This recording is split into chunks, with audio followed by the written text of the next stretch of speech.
Bueno, muy buenas noches. He querido hacer este video tutorial para que ustedes tengan un material que les permita revisarlo desde sus casas al momento de organizar el informe final de su proyecto de investigación. Recuerden que en investigación ustedes para este semestre parte de, digamos, de la aceptación de su proceso es el informe escrito y el otro tiene que ver con la socialización en el simposio, en el evento académico que le llamamos simposio, donde ustedes básicamente lo que cuentan son sus hallazgos.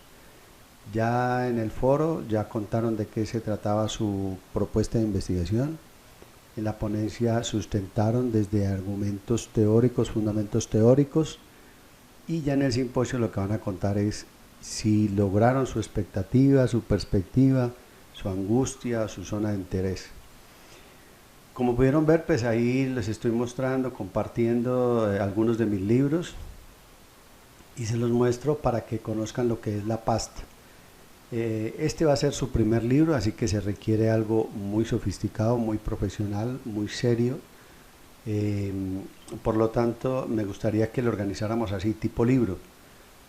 Esa pasta contiene, como ustedes lo pueden ver, el título de su libro. En este caso va a ser el título corto del cual ya hemos hablado, los nombres de ustedes. Recuerden que si son más de dos o más de dos, va en orden alfabético por el apellido, pero empezando a escribirlo por los nombres.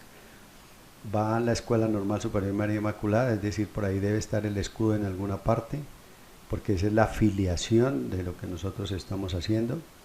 Y en la parte del lomo, como ustedes lo pueden ver, aquí en esta parte del lomo va el título también corto y va el año en el que nosotros hicimos este proceso, o que culminamos mejor este proceso, que es el año 2025. La parte posterior de la portada va a ir lo que se llama el resumen, una copia del resumen. No tienen que escribir nada más, simplemente eso es copiar y pegar el resumen en la parte de atrás, porque con eso le estamos diciendo a los lectores qué fue lo que nosotros escribimos en ese libro. Entonces, eso es la pasta, el título, una imagen muy alusiva, obviamente, a su proyecto, a su contexto. Eso es la creatividad de ustedes, que lo van a colocar arriba, abajo, donde ustedes quieran, lo pueden hacer. Si quieren decirle a un diseñador gráfico que les ayude, no pasa nada. Si quieren decirle a la IA que les ayude, tampoco pasa nada. Ahí no hay ningún inconveniente para que ustedes puedan, digamos, organizar su pasta. Listo.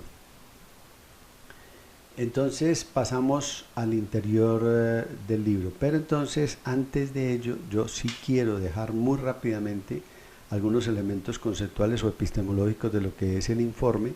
Entonces voy a mostrarles aquí rápidamente lo que significa el informe final de investigación, y que obviamente lo vamos a hacer con base en las normas APA, en la 7ª edición, que parece que todavía está vigente. La idea es que ustedes con este, digamos, este pequeño video tutorial, ustedes van a poder comprender lo que es un informe final de investigación, que es ese cuento de las normas APA, reconocer que el informe tiene una estructura muy profesional y es completa, y es importante que ustedes tengan muy bien elaborada la portada, porque ahí está todos los datos tanto de los autores como el título, que en cualquier momento eso va a ser, digamos, el reconocimiento final. El resumen es muy importante, y que nosotros no solamente la introducción y el marco teórico estén bien, digamos, redactados, con una competencia escritural que refleje esa competencia también lectora de ustedes. Eso se debe ver reflejado a todo lo largo y ancho de este informe de investigación. ¿Por qué le llamamos el informe final de investigación? Es que básicamente nosotros lo que estamos haciendo es creando un libro donde nosotros dejamos la huella, dejamos evidencia de todo el proceso, desde que empezamos con la pregunta, nuestra angustia, hasta que nosotros la terminamos con los cierres y las aperturas o las conclusiones y recomendaciones que le llaman en otros momentos. Esto es riguroso, ¿no? Es decir, no tiene que ser un lenguaje coloquial y que no, eso pues es un trabajo cualquiera que nosotros vamos a hacer, no, es su primer libro y por lo tanto, digamos que su goodwill, su imagen va a estar muy bien representada en ese libro. Es sistemático y estructurado, sistemático no porque se aborda desde digitarlo en un computador, no, es porque cumple con un proceso, como ustedes ya lo saben, van unos capítulos, unos subcapítulos, que llamamos nosotros, digamos, los ítems de cada uno de los momentos que ustedes tuvieron que realizar desde que empezaron este proceso de investigación. Tiene que ser preciso, tiene que ser objetivo, es decir, ustedes no pueden inventarse absolutamente nada, ni plagiar tampoco, ni pensar que la IA les va a ayudar ahí, tienen que tener mucho cuidado con esa parte. Objetivo significa que los análisis que ustedes hagan tienen que ser al lugar, no es hablar, no es por chismosear, no es por alardear ni por nada de ese cuento, simplemente es con base en la información que nosotros recolectamos. Está fundamentado científicamente, ustedes pues creería yo que ya lo lograron de leer algunos de los textos que les ayudaron a apalancar, a fundamentar su proyecto, por lo tanto ya hay una cientificidad allí, porque no estamos haciendo algo que no ha sido abordado por teorías o por métodos u otro tipo de evidencias, y que en alguna medida tienen reconocimiento de la comunidad académica. Tiene que estar referenciado evidentemente. O sea, cada que ustedes nombren a un autor en una página cualquiera, tienen que colocarle el año, y si fue cita textual, pues tienen que colocarle la página desde donde ustedes sacaron esa información. Y si es una cita referencial, pues básicamente al hacer alusión a su apellido y al año en el que fue escrito esa fuente. Listo. ¿Por qué replicable? Porque proporciona la suficiente, digamos, información, el suficiente detalle para que podamos compartirlo. Por eso llegamos a darle el visto bueno para poder ser socializado en un simposio. De lo contrario no puede darse. Entonces por eso es que a veces nosotros somos un poco celosos en ese sentido y cualquiera no le permitimos que llegue allá a ese momento. ¿Por qué lo de las normas APA? Bueno, una de las cosas que yo no he entendido es por qué la psicología a veces interfiere muchas veces en lo que es en el campo de la educación y coloca elementos digamos, de reglas, de normas,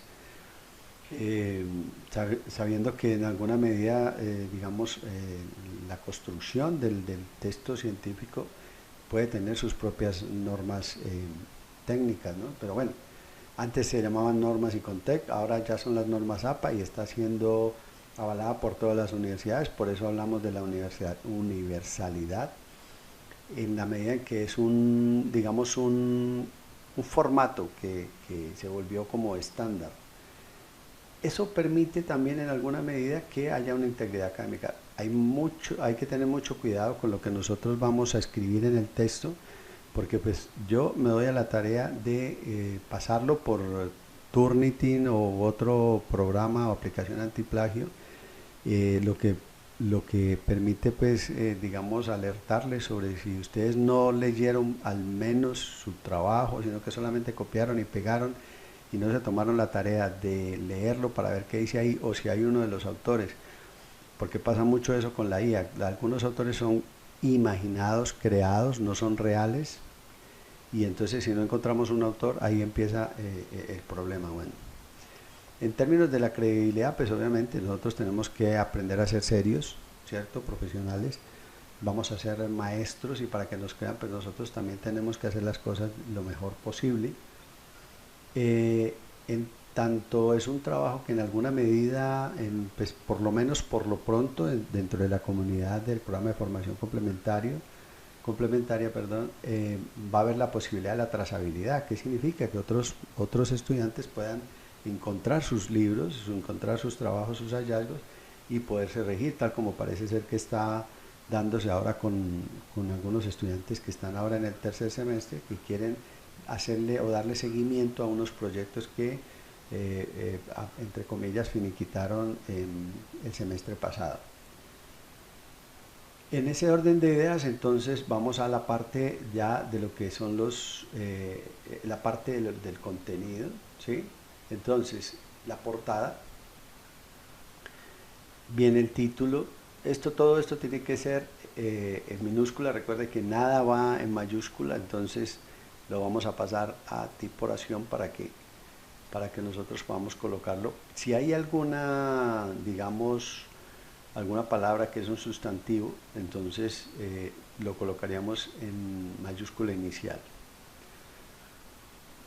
El nombre del o los estudiantes, ya saben que va primero el nombre, luego los apellidos, pero en orden alfabético los apellidos. La Escuela Normal Superior María Inmaculada, programa de formación complementaria, quinto semestre. El docente asesor, en este caso soy yo, Magíster Luis Alberto Becerra.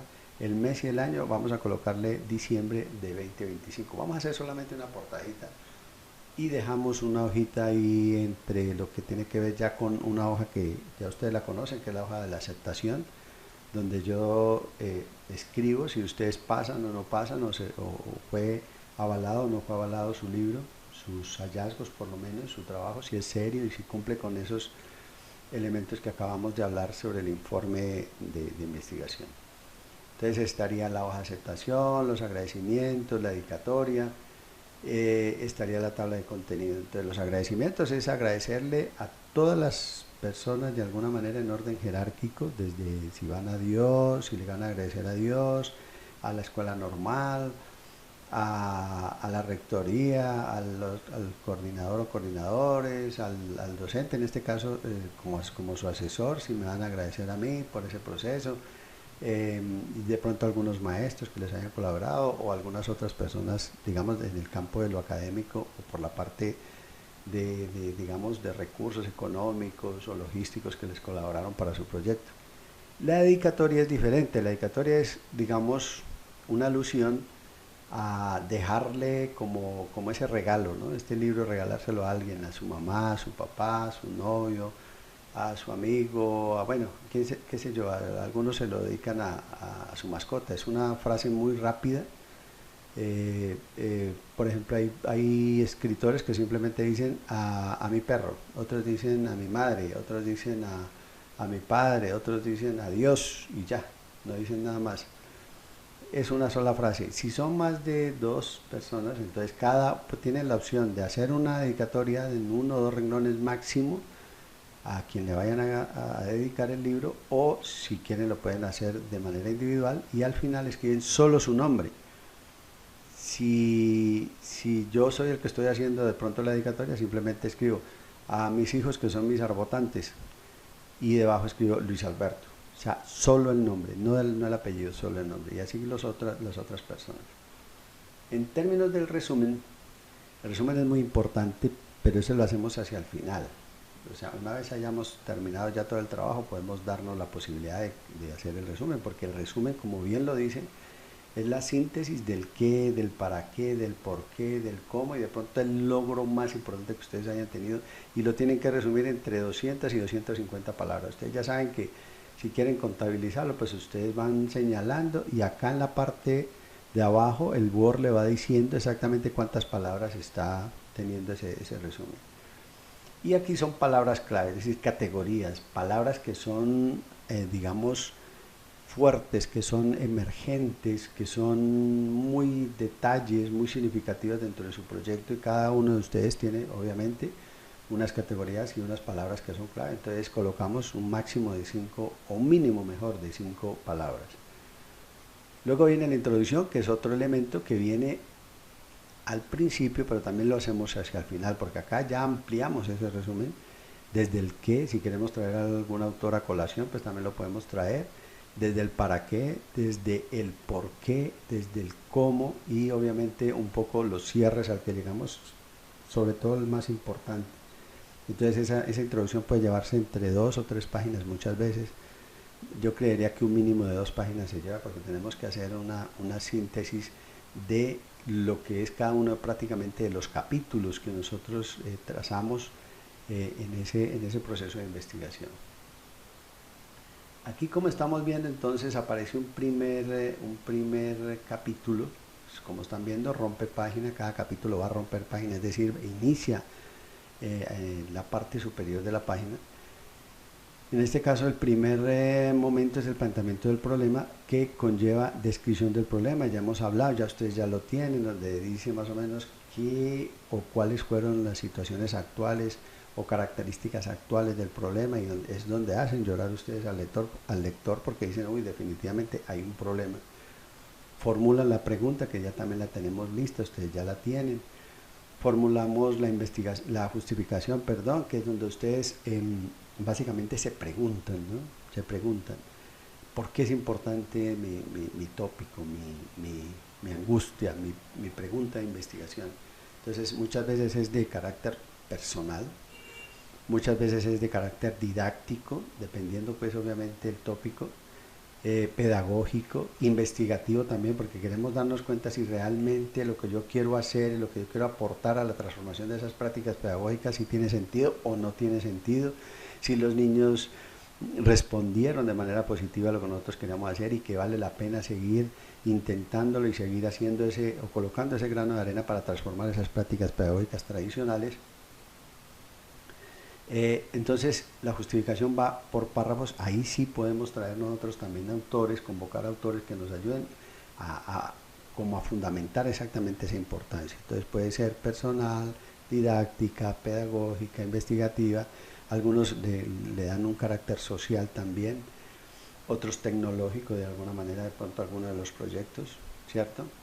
O desde la misma innovación, ¿no? También podrían hablar en la justificación. Los objetivos ya ustedes los tienen formulados. Recuerden que empiezan en un objetivo general y tiene que empezar por un verbo en infinitivo terminado en ar, er, ir. Pero estos verbos, no escoger cualquier verbo, por favor, váyanse si no lo tienen muy claro, se van a Mr. Google y le dicen, por favor, ayúdame con verbos, dime verbos para investigación, díganle a la IA que le ayuden a ubicar un verbo que en términos de que ustedes están haciendo X, Y investigación y que quieren ubicar exactamente tal cosa, porque la intencionalidad de ustedes es tal cosa.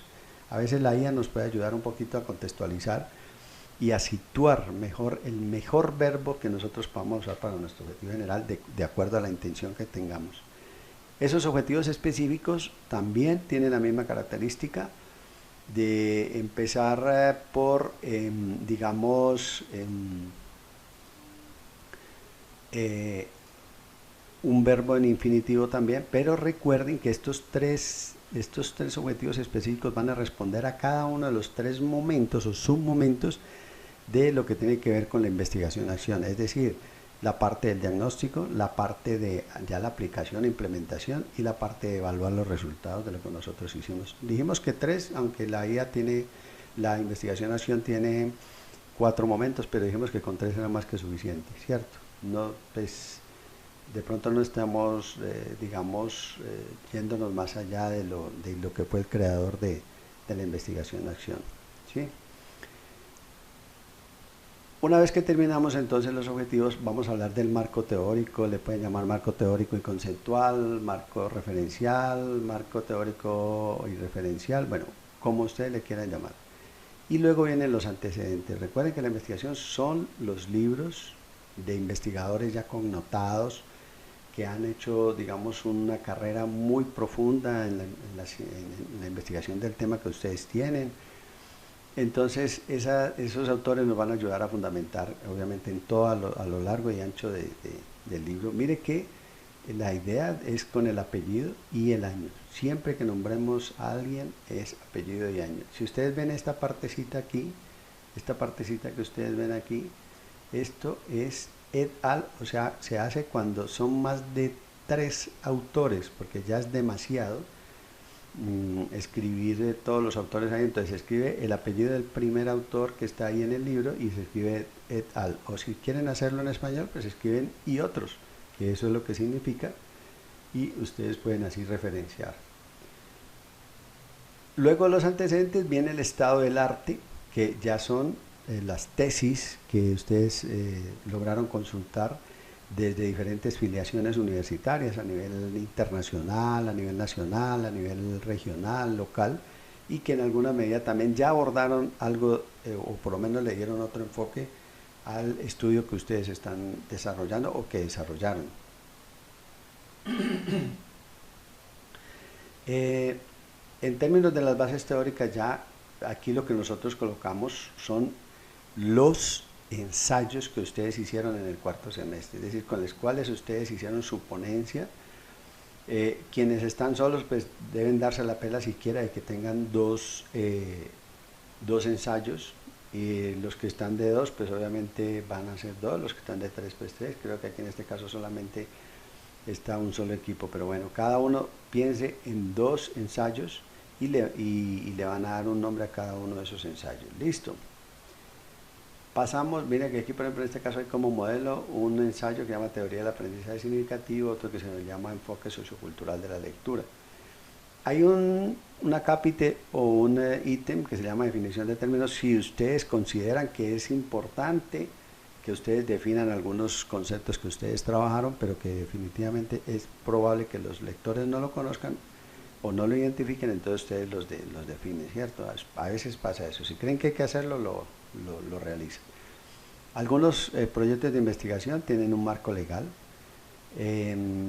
sobre todo los que tienen que ver con inclusión, los que tienen que ver como por ejemplo con lo del de las rondas tienen un marco legal, es decir, ya el Ministerio de Educación ya ha ejercido, digamos, la posibilidad de denotar algunas normas, algunas leyes que van a permitir sustentar de la mejor manera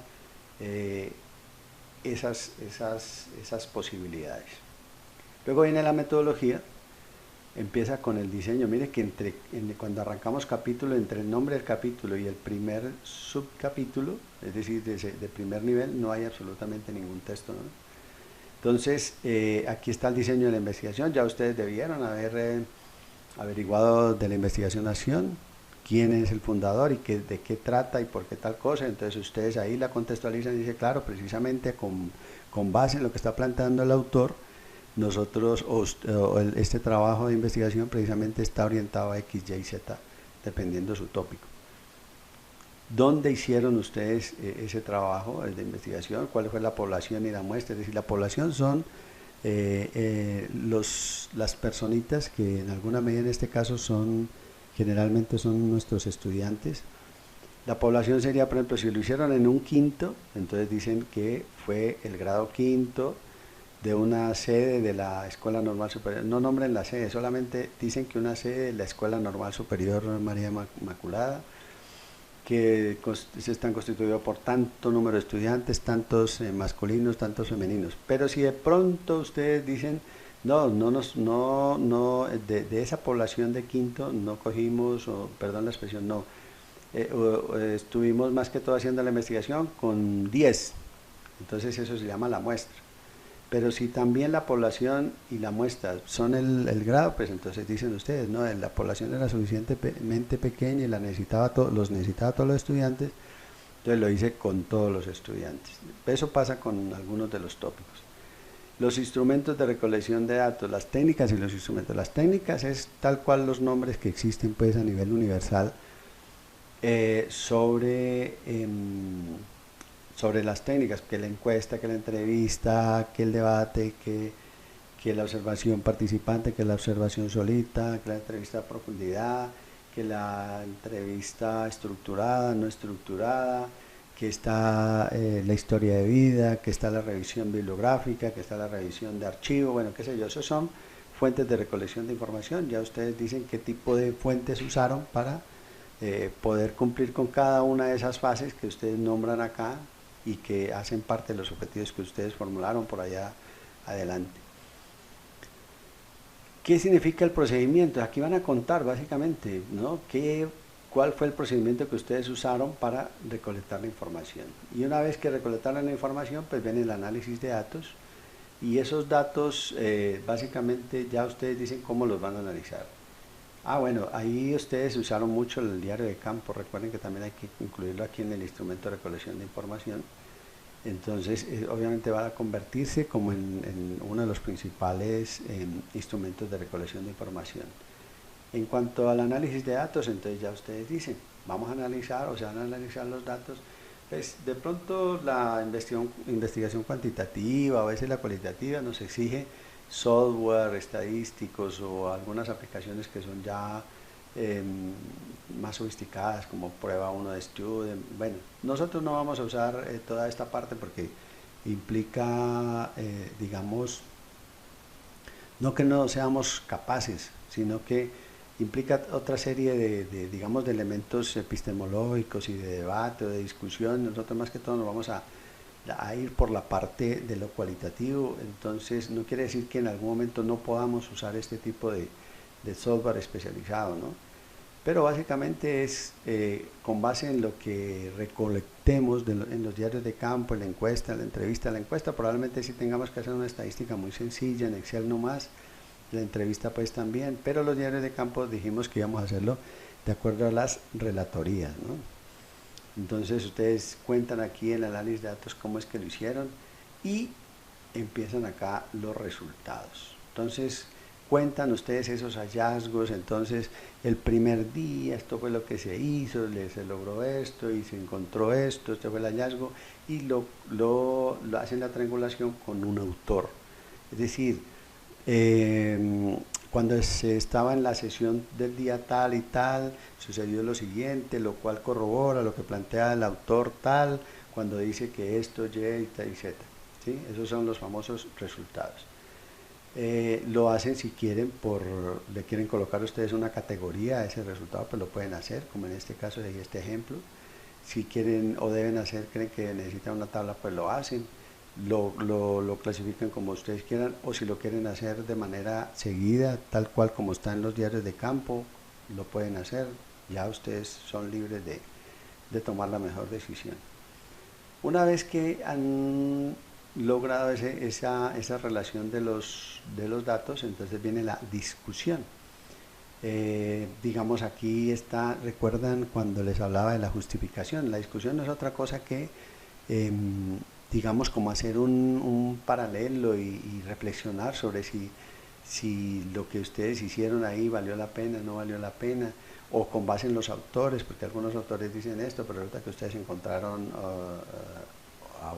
otras cosas que de pronto el autor no lo había pensado. Eso se llaman las discusiones.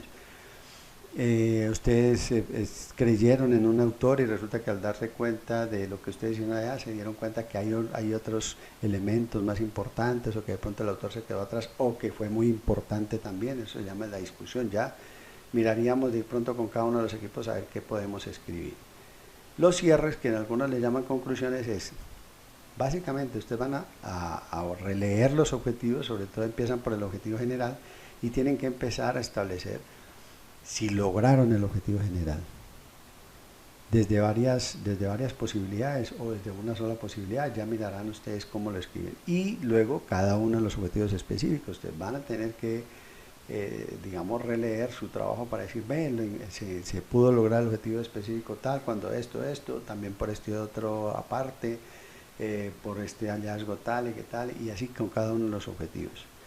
En términos de recomendaciones, o sea, aperturas, que también me gusta llamarle, es básicamente dejar abierto, porque nosotros no podemos cerrar un trabajo de estos y pensar que ya lo hicimos, entonces ya quedó cerrado y ya no hay nada que hacer. No, tenemos que dejarlo abierto y la posibilidad de que otras personas puedan hacerlo, puedan darle continuidad e incluso puedan darle otro enfoque, ¿no? Y entonces eso va mejorando, va enriqueciendo lo que es la investigación. Recuerden que alguna vez hablábamos de un gran, digamos, filósofo, sociólogo, epistemólogo, como es Thomas Kuhn, y él habla de la contrastación de teorías, y digamos que en alguna medida estuvimos de acuerdo de que lo mejor era ir construyendo teoría, pero alimentada desde cada una de las reflexiones, digamos, posibles, es decir, desde la complejidad. Entonces lo dejan ustedes abierto desde las recomendaciones. Y luego, pues, ¿qué limitaciones tuvieron ustedes, no? ¿Qué situaciones no les permitieron lograr los objetivos, qué pasó, qué de pronto, bueno, llamémosle una variable, no le surtió efecto, ustedes pensaban en esto, pero resulta que no dio por aquí, a pesar de que le buscaran, no fue posible. Ahí hay este archivo, yo se los voy a, obviamente se los voy a compartir para que ustedes lo tengan muy presente. Este de hecho está con las normas APA, por si lo único que tienen que hacer sería simplemente, digamos,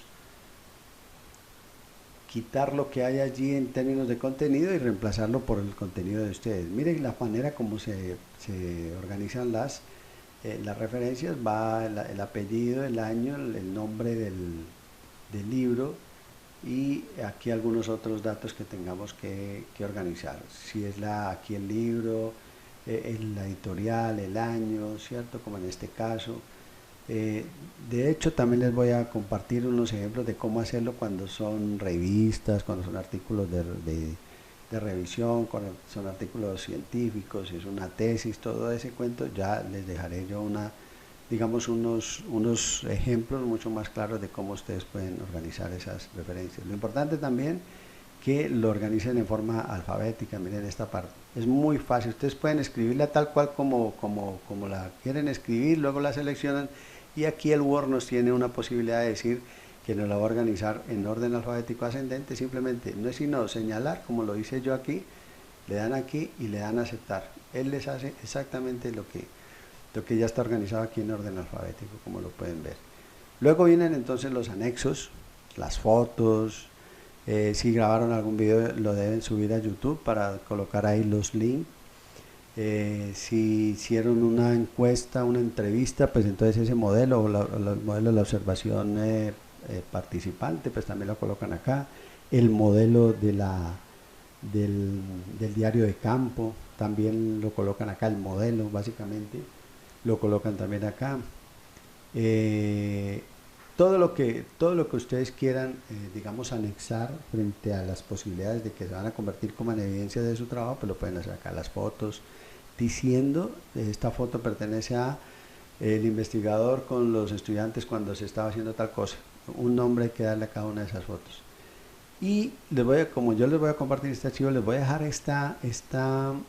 como esta lista de chequeo para que ustedes, cuando ya lo hayan terminado el informe, y ustedes de manera muy autodidacta, muy autónoma, ustedes pueden hacer, digamos, un control sobre lo que ustedes hicieron. Entonces se van y dicen, bueno, en el formato general ya están las márgenes, ya revisaron las márgenes, ya está el interlineado, que es en doble en todo el documento, ya está la tipografía, que recuerden que estábamos hablando de la Times New Roman 12, la Calibri o la Arial deben ser 11, que la sangría es para la primera línea, porque cada párrafo tiene una sangría de primera línea. Vamos a permitirnos que el texto sea justificado, es decir, esté alineado en ambas partes, sea un texto justificado. Vamos a mostrarlo aquí, a ver, aquí en este párrafo vamos a mostrarlo. Si el párrafo está justificado, está en esta parte que dice justificar, pero si está alineado a la izquierda, quedaría así. Mire que queda dentado a la derecha y alineado a la izquierda. Si está centrado, pues queda dentado en ambos lados. Y si está alineado a la derecha, queda alineado a la derecha, pero dentado a la izquierda. En cambio, justificado queda bien organizado a la izquierda y a la derecha. Y me gusta más ese proceso, o mejor, esa forma de organizar el documento. Miren la portada, tiene el título, tiene el nombre de los autores o el autor de la afiliación, es decir, la escuela normal superior, el semestre, el nombre del docente asesor, la fecha. En el resumen están cumpliendo ustedes con esa parte, en la introducción están cumpliendo con eso, en el marco teórico ya está todo. Lo revisan muy bien esta lista de chequeos, ya escribimos esto, ya escribimos la discusión, los cierres, las recomendaciones, las limitaciones, ya hicimos las referencias, ya colocamos los anexos. En las citaciones fue muy importante, todos los textos, en toda parte donde haya un autor hay que colocarlo. Y como fácilmente uno detecta si ustedes, eso es texto de ustedes, o traído a colación por cita textual o cita referencial, pues no vayan a dejar caer ahí esa parte, porque eso les retrasa un poco la revisión, ¿no? Entonces aquí está esta lista de chequeo que me parece muy importante. Lo de las consideraciones éticas, Es decir, si ustedes hicieron un video, una foto, alguna cosa, ustedes no vayan a colocar las caritas de los niños, porque yo no creo que ustedes hayan hecho consentimiento informado, es decir, pedirle permiso a los papás para tomaran esas fotos.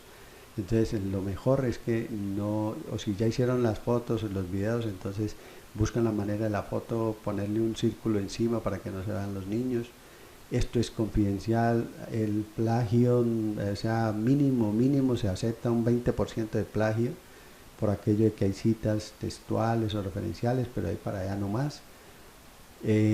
Estos son datos de ustedes, fueron creados por ustedes, no es copia y pegue por ahí otra tesis en algún lado, porque pues ahí sí es cierto, mejor dicho, no hay nada que hacer. Revisaron la ortografía, la gramática, la coherencia y la cohesión en la redacción. Traten de decirle a alguien que de pronto les revise, ¿sí?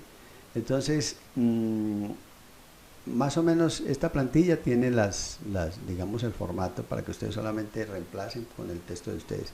Si la quieren usar, pues la usan, o si no crean su propia plantilla, no hay problema. Eso es todo, muchachos, entonces espero que les sirva y